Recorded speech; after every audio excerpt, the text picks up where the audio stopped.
தமிழ் கதை அல்ல, இது ஆசிய கதை. சீன நாட்டுல எப்படி சொல்லி தராங்க தெரியுமா? இங்க பாருங்க, நம்ம கத்துக்க வேண்டியது அவங்க கிட்ட இருந்து இருக்கு பாருங்க. எப்பொழுது வேண்டுமானாலும் எங்கிருந்து வேண்டுமானாலும் கற்றுக்கொள்ளலாம் தானே. தமிழ் அந்த பரப்பளவை கொண்டது தானே. அவன் கதை சொன்னான் பாருங்க.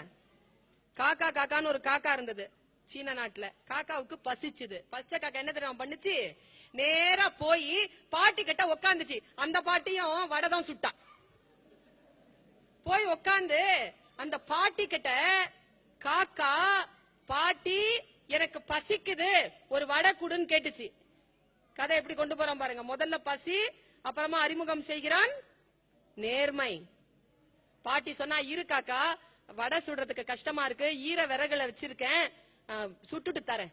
உடனே யோசிக்குது காக்கா, நமக்கு ஹெல்ப் பண்றேன்னு சொல்ற பாட்டிக்கு நாம ஹெல்ப் பண்ணலாமே, நமக்கு தான் கூடு கட்ட தெரியுமே என்று போய் காய்ந்த சுள்ளிகளை கொண்டு வந்து போட்டது காக்கை. அடுத்ததாக குழந்தைக்கு அறிமுகம் செய்கிறார்கள் உழைப்பு. சரியா? உழைத்து விட்டு காக்கை உட்கார்ந்திருக்கிறது. பாட்டி வடைய சுடுறா. மறந்துடக்கூடாது, சீன நாடு கம்யூனிச நாடு. அந்த வடை சுட்ட ஜோர்ல காக்காய மறந்துட்டா பாட்டி. முதலாளித்துவம், கேபிட்டலிசம். உடனே காக்கா கேக்குது, ஏ பாட்டி, நான் உழைத்த உழைப்பிற்கு கூலி கொடு. முதலில் நான் கேட்டது பிச்சை, இப்பொழுது கேட்கிறேன் கூலி கொடு என்றது தொழிலாளர் உரிமை.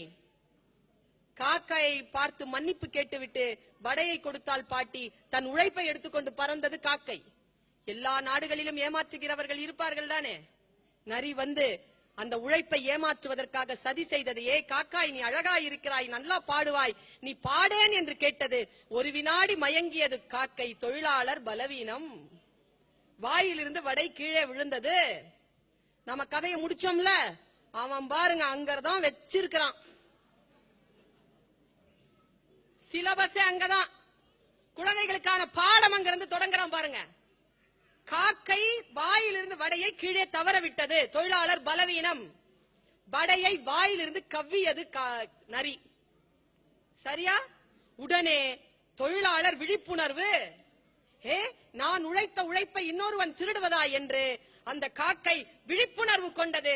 உடனே கா கா என்று கத்தியது. அந்த கத்தலுக்கு 1000 காக்கைகள் வந்து அந்த காட்டிலே கூடின. யூனியன். கதை எப்படி தெரியுமா முடிச்சான்? 1000 காக்கைகள் கூடினா நம்ம முடிச்சிருப்போம். கம்யூனிசம் இல்லையா? அன்றைக்கு அந்த காட்டில் அந்த ஒரு காக்காய்க்கு தான் இழந்த உழைப்பின் வடை மட்டும் திரும்பி கிடைக்கவில்லை, அந்த தொழிலாளியை ஏமாற்ற வேண்டும் என்று நினைத்த அந்த நரி 1000 காக்கைகளுக்கு உணவானது என்று சொல்லி முடித்தான் கதையை.